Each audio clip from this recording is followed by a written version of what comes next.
नमस्कार, दूरदर्शन मध्य प्रदेश के इस खास समाचार bulletin good news Madhya Pradesh में आपका स्वागत है। मैं हूं स्वाति सिंह। हर सोमवार की तरह हम आज फिर हाजिर हैं प्रदेश की कुछ ऐसी सकारात्मक खबरों के साथ जो समाज के लिए प्रेरणा बनकर सामने आती हैं और लोगों को कुछ बेहतर करने के लिए प्रेरित करती हैं। आज के गुड न्यूज़ बुलेटिन में बात होगी एक ऐसी डिवाइस की जो दिव्यांग खिलाड़ियों के लिए बेहद मददगार साबित हो रही है। वही बात करेंगे बुरहानपुर के एक निजी अस्पताल की जो पिछले 4 सालों से नवरात्र के दौरान अस्पताल में जन्मी बेटियों के परिजनों से कोई शुल्क नहीं लेता। इसके साथ ही बात होगी टीकमगढ़ के नवाचारी किसान की जो उद्यानिकी फसलों की खेती कर हर दिन 5,000 रुपए तक कमा रहे हैं। तो शुरू करते हैं गुड न्यूज़ मध्य प्रदेश का ये खास अंक।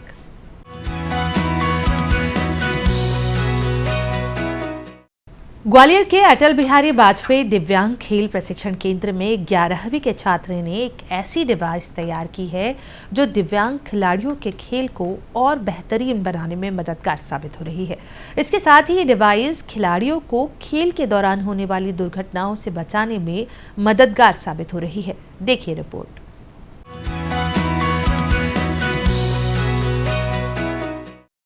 नोएडा के कविश अग्रवाल यूं तो अभी केवल 11वीं के छात्र हैं, लेकिन उनकी सोच और भावनाएं व्यापक हैं। कविश ने एक ऐसी डिवाइस तैयार की है जो दिव्यांग खिलाड़ियों के लिए बेहद मददगार साबित हो सकती है। उनके द्वारा तैयार वायरलेस स्पोर्ट्स डिवाइस को बास्केटबॉल फेडरेशन की अनुमति के बाद ग्वालियर में दिव्यांगजनों के लिए आयोजित स्पर्धा में उपयोग किया गया। सबसे पहले आपको बताते हैं इस डिवाइस से दिव्यांगजनों को क्या क्या सुविधा मिल सकती है। Device heart rate, calorie burn, शरीर का तापमान और ब्लड ऑक्सीजन लेवल जैसी जानकारी मॉनिटर करता है। खिलाड़ी द्वारा व्हीलचेयर चलाने और स्पोर्ट एक्टिविटी में खर्च ऊर्जा का मापन करता है। खिलाड़ियों के दमखम के आधार पर कोच बेहतर प्रशिक्षण दे पाते हैं। खेल के दौरान लगने वाली चोट का पहले ही आकलन हो सकता है। चोट से बचने और उबरने के लिए जरूरी वर्कआउट कर खिलाड़ी को तैयार किया जा सकता है। प्रैक्टिस और खेल के मैदान आसानी से इस्तेमाल हो सकती है ये डिवाइस। ये तो मेरे डिवाइस का नाम व्हील ट्रैक है। इस डिवाइस का मेन एम है कि वो प्लेयर्स को एक सीरीज़ ऑफ जनरेटेड रिपोर्ट्स दे जो बहुत डिटेल्ड है और उनको उनके हेल्थ के बारे में हर मैट्रिक के बारे में इंफॉर्मेशन देती है। इसमें मैंने heart rate sensor, blood oxygen sensor, SpO2 sensor, temperature sensor और जायरोस्कोपिक सेंसर भी लगाया है जो उनके मूवमेंट्स में और हेल्थ मैट्रिक्स की माइन्यूटेस्ट से माइन्यूटेस्ट डिटेल्स प्रोवाइड करते हैं ताकि उनकी परफॉर्मेंस पीक लेवल पे होए। सो मैं इस पे पिछले 1 साल से काम कर रहा हूँ और मैंने हर मोड पे एक नए इनोवेशन को इसमें इंट्रोड्यूस करने की कोशिश की है। प्लेयर्स की हर प्रॉब्लम का नया इनोवेटिव सोल्यूशन ढूंढने की कोशिश की है और ये मेरा चौथा प्रोटोटाइप है और इस प्रोटोटाइप में मैं वायरलेसली इन्फॉर्मेशन 2 डिवाइसेस के बीच में ट्रांसमिट करता हूँ जो बहुत ज़्यादा प्लेयर के लिए ईजियर हो जाता है और इंस्टॉलेशन भी बहुत ईजी होती है। ग्वालियर में हाल ही में 8वीं नेशनल व्हीलचेयर बास्केटबॉल चैंपियनशिप का आयोजन किया गया। इस प्रतियोगिता में शामिल खिलाड़ियों और फेडरेशन के अधिकारियों ने कविश की इस डिवाइस का उपयोग किया। उनका मानना है कि कविश द्वारा तैयार की गई डिवाइस उनके स्पोर्ट्स एबिलिटी को और बेहतर बना रही है। उनके बहुत से साथी खिलाड़ियों को समय से पहले स्पोर्ट्स इंजरी से जुड़ा अलर्ट मिला, जिसके चलते वो समय पर ध्यान दे सके और उस पर वर्कआउट करके आज वे बेहतर परफॉर्मेंस दे रहे हैं। ये डिवाइस दिव्यांग खिलाड़ियों के लिए जो जितने भी दिव्यांगों के वो खेल होते हैं उनके लिए बहुत ही उपयोगी सिद्ध होगी क्योंकि इससे आपका वेट, मूवमेंट, आपके वेट, हार्ट बीट, पल्स, इन सब चीज़ों का पता पड़ जाता है और आपको कितनी मूवमेंट की और आवश्यकता है, आपको और कितनी मेहनत करने की ज़रूरत है ये डिवाइस के द्वारा, या आपको कितनी आपको जो व्हील है आपको कितनी उस पर कंट्रोल, कितनी पावर की कंट्रोलिंग से रोकनी है या कितनी पावर के आगे बढ़ानी है, ये डिवाइस को बताता है पूरा। तो इन्होंने सेंसर कविश अग्रवाल जी ने बना रहे हैं, ये भी एक प्रोसेस में है, अभी ये पूरा डेवलप नहीं हुआ है और जिस तरीके से इन्होंने ये रखा है कि ये जब डेवलप हो जाएगा तो बच्चों की परफॉर्मेंस जो आएगी उसमें ऑब्वियसली बहुत फ़ायदा होगा। हम ऐसे असिस्टिव टेक्नोलॉजी को हमेशा मौका देते हैं कि कोई भी अगर प्रयास करना चाहता है वो नए नए मेथड्स यूज़ करे तो हमारे पास आते हैं और उसमें से अगर ये कामयाब हो जाते हैं तो ऑब्वियसली हमारे बच्चों की बहुत अच्छी परफॉर्मेंस हो जाएगी। कविश के द्वारा तैयार की गई ये डिवाइस इस बात को सार्थक कर रही है कि यदि समाज के लिए कुछ बेहतर करने का जुनून हो तो फिर उम्र और शिक्षा कभी बाधक नहीं बनती है। उम्मीद है कि कविश द्वारा तैयार की गई ये डिवाइस भविष्य में होने वाले पैरालंपिक में भारत को मेडल दिलाने में जरूर महत्वपूर्ण रोल अदा करेगी।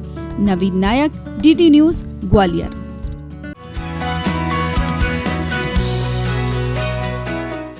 बुरहानपुर के एक अस्पताल ने अनोखी पहल की है। अस्पताल प्रबंधन नवरात्र के दौरान अस्पताल में पैदा बच्चियों के परिजनों से कोई पैसा नहीं लेता। पिछले 4 सालों से जारी अस्पताल की यह पहल बेटी बचाओ अभियान के प्रति जागरूकता की सशक्त मिसाल है। देखिए रिपोर्ट।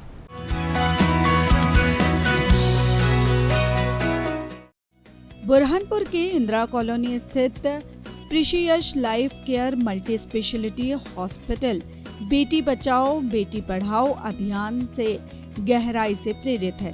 अस्पताल प्रबंधन नवरात्र के दौरान अस्पताल में जन्मी बच्ची के परिजनों से कोई फीस नहीं लेते हैं। यहाँ तक कि ऑपरेशन के अलावा दवा और अन्य प्रकार के खर्च भी प्रबंधन खुद वहन करता है। हमारे प्रधानमंत्री श्री नरेंद्र मोदी जी ने एक योजना चालू करी है, बेटी बचाओ बेटी पढ़ाओ योजना। उसी से प्रेरित होकर हमारे पूरे प्रीशियस परिवार ने एक संकल्प लिया था कि हम भी इस योजना में कुछ न कुछ योगदान दें। तो उसके तहत हम लोगों ने ये चालू किया कि जो भी नवरात्रा में बच्ची पैदा होगी या बच्ची का जन्म होगा, उस बच्ची को हम निःशुल्क रहेगा, चाहे वो सीजर से हो चाहे वो नॉर्मल डिलीवरी हो, और उस कोई भी जाति या धर्म की हो, किसी भी समाज से बिलीव करती हो, वो उससे कोई फ़र्क नहीं, बस बच्ची होना चाहिए, क्योंकि हम बच्ची को माता का रूप मानते हैं। इस वजह से हम लोगों ने ये योजना चालू करी थी। ये प्रीशियस हॉस्पिटल में बहुत अच्छा प्रयास, माता पिता जो माता पिता अपनी लड़कियों को बोझ समझते हैं या ना समझे, इसके लिए जो प्रयास चालू किया है ये बहुत अच्छा प्रयास है और ये 4 साल से चल रहा है। और अभी तक हमारे हॉस्पिटल में हमारे ऋषि भाई ने 29 कन्याओं को इसका लाभ दिया है। हम चाहते हैं कि आगे भी जितने भी हैं माँ बाप इधर आए और ये वाला लाभ ले, ताकि कोई भी अपनी लड़कियों को बोझ ना समझे। अस्पताल में इस योजना की शुरुआत 4 साल पहले हुई थी। बीते 4 साल के दौरान नवरात्र में इस अस्पताल में अब तक 30 बेटियों ने जन्म लिया है। इन सभी बेटियों के माता पिता सहित परिजनों को इस योजना का लाभ मिला है। बच्चियों के परिजन अस्पताल प्रबंधन के इस पहल की सराहना करते हैं। हमने 2 अक्टूबर में महिला बाल विकास द्वारा शक्ति अभिनंदन अभियान की भी शुरुआत की है और यह इस अभियान का एक पहलू है। बेटी बचाओ बेटी पढ़ाओ और बेटियों को सम्मान दिलाओ। इस दिशा में उनका ये जो कार्य है सराहनीय है और हम चाहेंगे कि अन्य डॉक्टर लोग भी इस तरह की पहल करें और साथ ही हम आगे डॉक्टर ऋषि बंड जी को इस कार्य के लिए सम्मानित करने का भी प्रयास करें। बेटी बचाओ बेटी पढ़ाओ को इसको आगे बढ़ते हुए आज प्रीशियस में भी हर 3 साल से ये उनके प्रोफाइल पर द्वारा जो 3 साल से फ्री में नवरात्र में 3 साल से जिसको कन्या का जन्म होता है उसका पूरा खर्चा सभी वो उठाते हैं और उनको घर पहुँच महालक्ष्मी का आगमन भी वो करवाते हैं। मध्य प्रदेश में बेटियों को बढ़ावा देने के लिए अनेकों योजनाएं चलाई जा रही हैं। वहीं समाज सेवियों से लेकर निजी अस्पतालों का संचालन करने वाले लोग भी अपने प्रयासों से बेटी बचाओ आंदोलन को प्रोत्साहित कर रहे हैं। अस्पताल प्रबंधन की ये पहल निश्चित ही अनुकरणीय है। Bureau report, DD news, Burhanpur.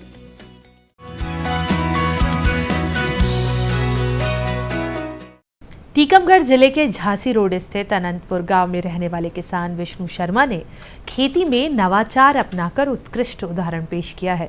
आज वे अपनी जमीन से हर दिन 5 से 6 हजार रुपए की कमाई कर रहे हैं। पेश रिपोर्ट।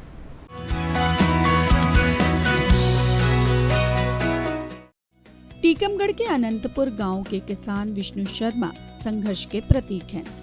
सेना से रिटायर होने के बाद विष्णु कुमार जी अपने गांव में खेती कर रहे हैं। उन्होंने खेत में टमाटर, गेंदा के फूल, बैंगन, अरबी, हल्दी के साथ भिंडी भी लगाई है और ये अभी अपने निकलने वाली सब्जियों को बेचकर हर दिन 5 से 6 हजार रुपए कमा रहे हैं। पानी की कमी को देखते हुए विष्णु ने अपने खेत में प्लास्टिक मल्चिंग कर ड्रिप इरिगेशन की सिंचाई सुविधा बनाई है। इसके साथ ही वे वर्मी कंपोस्ट और केचुआ खाद का उपयोग भी कर रही हैं। भारतीय सेना से रिटायर्ड जवान हूँ और पिछले 3 साल से अभी कृषि कर रहा हूँ और इसमें मैं सब ड्रिप और मल्चिंग से एडवांस तरीके से कर रहा हूँ और इसमें मुझे समय समय पर कृषि विज्ञान से हमारे साइंटिस्ट आकर सलाह देते रहते हैं। इस वक्त मैंने अपने खेत में लगभग 1.5 से 2 एकड़ में हल्दी लगाई हुई है, जिसका सीड्स भी मुझे KVK से प्राप्त हुआ था। पन्ना KVK से मंगाया था और मेघालय KVK से कुछ मंगाया था। और बाकी एरिया में मैंने लगभग 2,500 से 3,000 पौधे गेंदे के लगा रखे हैं। 1 एकड़ में मैं अपना ग्रीन वाला बैंगन लगा रखा है। आधा एकड़ में मैंने टमाटर की फसल ले रखी है और अपना अदरक का बीज भी मैंने KVK से प्राप्त किया और अदरक भी मैंने KVK से लगाई है। और गेंदा भी में अभी नवरात्रि में काफ़ी अच्छा प्रोडक्शन आ रहा है और बहुत अच्छे रेट मिल रहे हैं। प्रगतिशील किसान विष्णु शर्मा ने अपने खेत में 12 लोगों को रोजगार भी दिया है, जो हर दिन फसलों की देखरेख और तुड़ाई कर बाजार में बेचने ले जाते हैं। उन्नत प्रकृति और जैविक पद्धति की उनकी फसलें बाजार में अच्छे दाम पर बिकती हैं। खेती में हो रहे परिवर्तनों को अपनाने में विष्णु कभी गुरेज नहीं करते। वे समय समय पर कृषि वैज्ञानिकों से मार्गदर्शन लेते रहते हैं। खेती में नवाचार करने के लिए उन्हें कृषि विभाग पुरस्कृत भी कर चुका है। प्रोग्रेसिव फार्मर है विष्णु शर्मा जी, जिन्होंने IFS मॉडल पे खेती कर रहे हैं, जिसमें डेयरी उत्पादन है, दुग्ध उत्पादन है, वर्मी कंपोस्ट का भी कर रहे हैं और उसके साथ सब्जियों की कर रहे हैं, सरसों, दलहनी, तिलहनी, खाद्यान्न सभी कर रहे हैं। उसके साथ साथ में फल उत्पादन का भी काम कर रहे हैं, जिसमें अनार का उत्पादन कर रहे हैं, नींबू का उत्पादन कर रहे हैं, मौसमी का उत्पादन कर रहे हैं। तो भारत के कृषि आधारित अर्थव्यवस्था में जो है फल, सब्जी, फूल उत्पादन अलग अपना एक घटक है। विष्णु शर्मा जी एक प्रगतिशील किसान हैं जो समन्वित कृषि पद्धति से खेती कर रहे हैं। इनके यहाँ डेयरी और नेट हाउस है, जिसमें फूल वाली खेती, सब्जियाँ और अन्य फसलें भी लगाते हैं, जिसमें अदरक है, लहसुन है और हल्दी, बैगन, टमाटर आदि उन्नत तकनीक से ड्रिप मल्चिंग तकनीक से कर रहे हैं, जो कि यहाँ पर अन्य किसान भी विवरण करके अन्य तकनीक सीख कर यहाँ से जा रहे हैं। धीरे धीरे इस तकनीक का जिले में प्रसार हो रहा है और किसान आर्थिक रूप से मजबूत हो रहे हैं। विष्णु कुमार शर्मा जी ने नवाचारों को अपनाकर खेती में लगातार प्रयोग कर खेती को मुनाफे का सौदा बना दिया है। व्यावसायिक पद्धति से खेती करने वाला ये किसान क्षेत्र के दूसरे किसानों के लिए भी प्रेरणा स्रोत बन चुके हैं। टीकमगढ़ से सुधीर कुमार जैन के साथ bureau report, DD news Bhopal.